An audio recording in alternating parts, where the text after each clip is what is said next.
នៅក្នុងវីដេអូមួយនេះយើងនឹងរៀនអំពីរបៀបប្រើប្រាស់ម៉ាស៊ីន UV Visible Spectral Photometer ជាដំបូងយើងត្រូវចុចទៅលើប៊ូតុងមួយនេះដើម្បីបើកម៉ាស៊ីនបន្ទាប់មកម៉ាស៊ីននឹងធ្វើដំណើរការរហូតដល់ចេញផ្ទាំងបែបនេះបន្ទាប់មកទៀតយើងចុចបើកកុំព្យូទ័ររួចចូលទៅកាន់កម្មវិធី Easy UV ហើយវានឹងបង្ហាញផ្ទាំងបែបនេះដើម្បីភ្ជាប់ម៉ាស៊ីនជាមួយនឹងកុំព្យូទ័រយើងត្រូវចុចទៅលើប៊ូតុង Connect ដែលស្ថិតនៅខាងឆ្វេងដៃរួចចុចទៅលើប៊ូតុង Setup ដើម្បីកំណត់ Spectrum Scan ហើយវានឹងបង្ហាញផ្ទាំងបែបនេះនៅកន្លែង Photometric Mode ជ្រើសយកពី Absorber ដោយសារតែយើងចង់ដឹងពីកម្រិតសម្រូប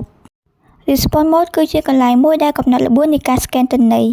Parameter គឺជាកន្លែងមួយដែលយើងអាចកំណត់ជំហានរលកនៅក្នុងការវាស់បានម៉ាស៊ីនអាចកំណត់ជំហានរលកបានចាប់ពី190ដល់1100ណាណូម៉ែត្រ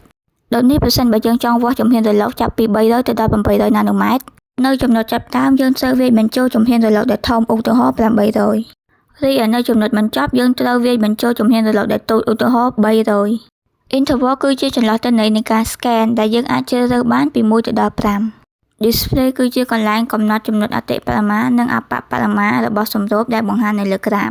Scan Mode គឺជាចំនួនដងនៃការ scan ដែលយើងអាចជ្រើសរើសបានពី1ទៅដល់5រួចយើងចុចសញ្ញាគ្រីសលើ Display or Curve ដើម្បីបង្ហាញទិន្នន័យលើក្រាបតែមួយហើយចុច OK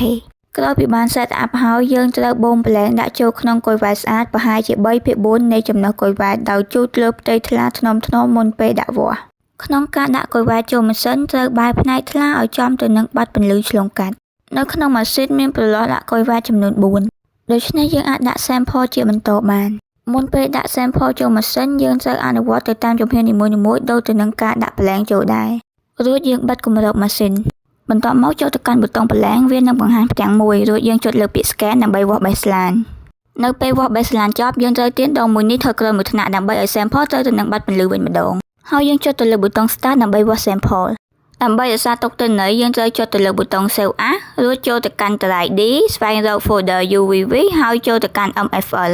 ដោយបង្កើត folder ថ្មីមួយហើយបំពេញ file name រួចចុច save ដើម្បីទទួលបានទិន្នន័យជាក់ស្ដែងយើងត្រូវធ្វើដូចជំហានខាងលើដែរគ្រាន់តែបដូរកន្លែង Save As Tab ដែលជ្រើសយក file ទី2ដែលមាន CSV ហើយយើងចុច Save